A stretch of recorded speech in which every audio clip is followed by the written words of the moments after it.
Gavin Rossdale is with us in studio for one more sold-out show. What's going on, brother? How are you? I'm doing good. I'm enjoying my time here in Huntington, and living the dream. We're gonna tell you, it's beautiful. It's you've been here quite a few times, actually. I know where to go. Right here. It's cool. I'm at that point. All the bathrooms and everything? I'm at the point. Do you know where the bathrooms are? Well, you were just here about 2 months ago, and you were at the Hammerstein Ballroom, and we were there for Candlebox, and you had Devora, who's going to be opening up here tonight. What is the best thing about coming and playing in New York for you? After all these years, I thought it was really cool. You were talking about, at the Hammerstein, you were talking about, you remember playing, do I want to say it was Limelight or CBGB's was the first? CBGB's was the first one, yeah. Yeah. Well, you know what I mean? Like, I was talking about some just now about Manhattan and in New York and the state of New York and New York City being the most famous city in the world. Mm-hmm. It's the most famous city in the world. And so coming there and playing, that's how we began our first show at CBGB's on a tour.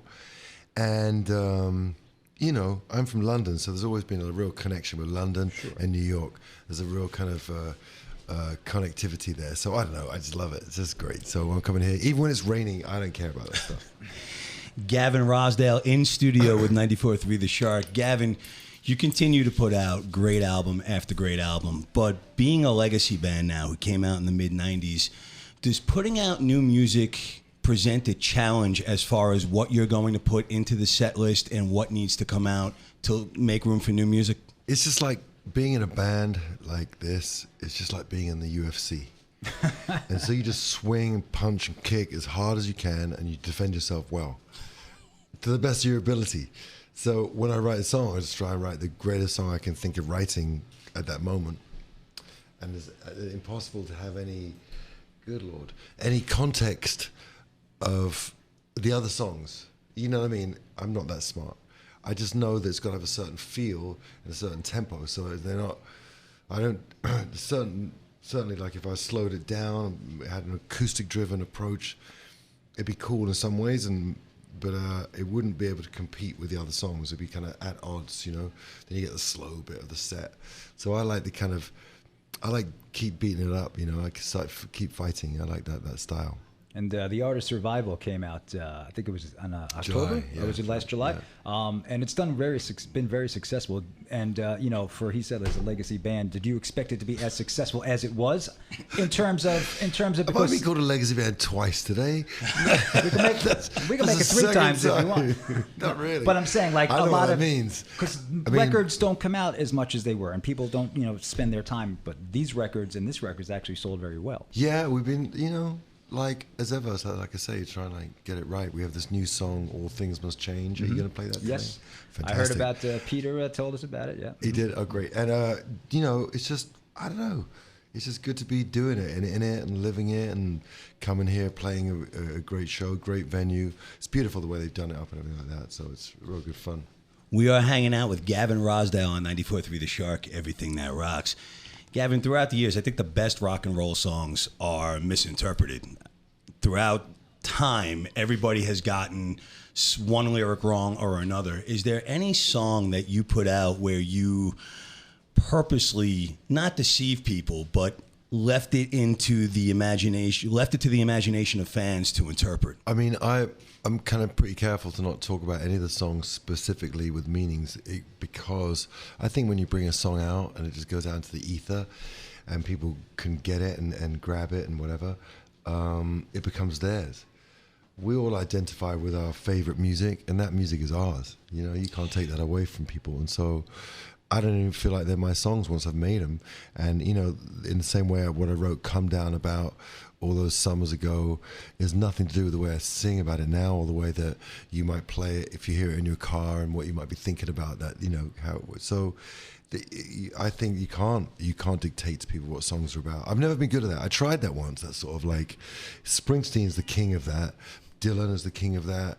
John Cougar Mellencamp, they do that with the stories, story-driven narratives. I was like the worst at it. Just sounded so fake, so fake. So I just listed my complaints for the rest of my career. That's what I do, and I just have human complaints and situations and trying to get out of them like James Bond. But I never, not necessarily always succeeding, but trying, you know. So that's what my music feels like. It just belongs to everyone, you know. Yes, and everybody loves it, and this is why the show is sold out tonight here at the Paramount. This is probably, what, the third time you've been here? And then I'm looking at your tour itinerary. You're basically going all the way through September, so when you have these little spot dates off, what do you personally like to do now with your downtime? Since St. Patrick's Day, I've really got a thirst for Guinness. And so I did notice here there's a couple of like bars. So go out, have a couple of, you know, sink a couple of Well, you Guinnesses. can just hang out right in there, too. They'll make you a Guinness. They've got a Guinness in there? Yeah. You got Guinness in there?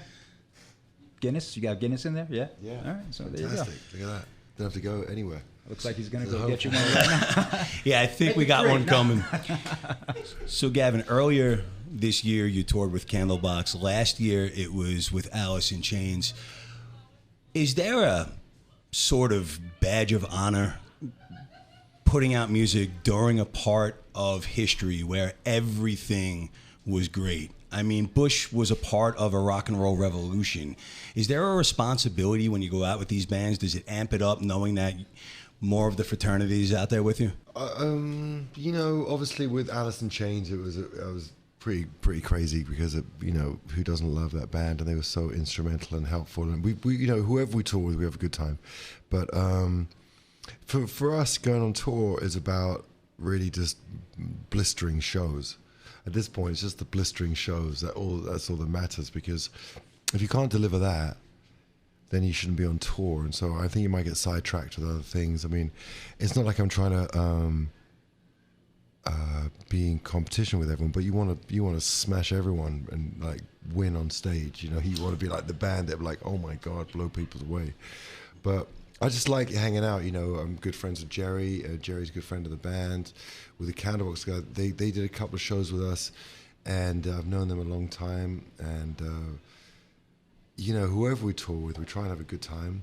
Breaking Benjamin, you know, we guys get are doing along that great right with now, them. yeah. Mm-hmm. And it's just, you know, I mean, life is short. You hang out with the right people, you know. Exactly. Well, I can't thank you for stopping down here tonight. The Art of Survival is out for those that are listening outside. Make sure you go pick it up, and you can stream it. But pick it up. It's on vinyl as well. Yes, the vinyl's just coming out. You know why I like the vinyl?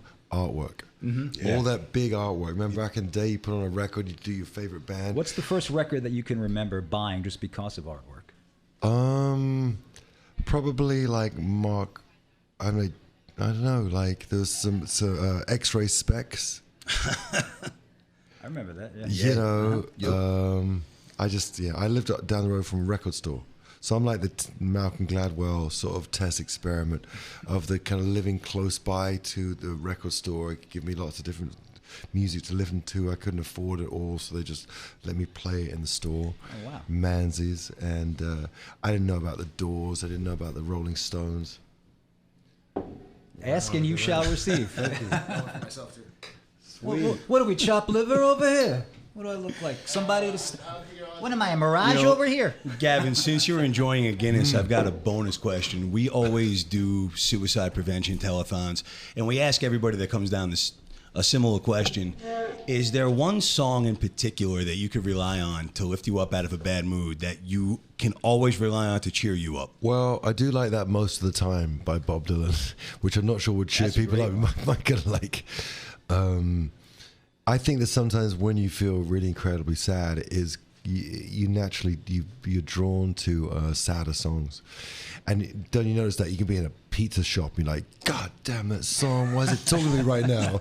You know, since when did, you know, the Supremes ever speak to me? But now they know everything I'm feeling.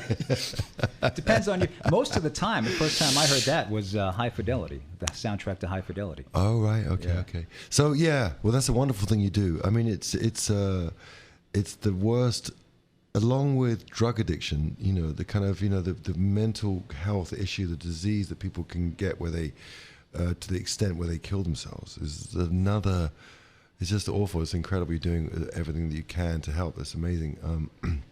It's always so terrible. I've been around a number of people who, through my life, have committed suicide, and like the gulf that they leave, they never realize the impact that they have. They kind of get with the people that I knew that took their lives, they had such a diminished view of themselves, so they didn't realize how great they were.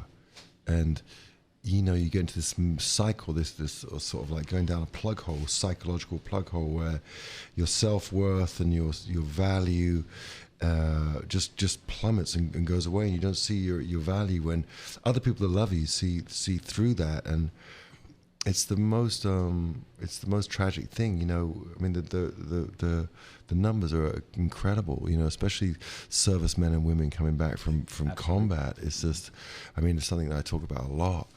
And I sing suicide a lot in my songs because I think it's really good to like have words that have impact, that create a discussion and talk about that. So thank you for doing your suicide prevention thing. That's an incredible, and you should let me know. I would always help.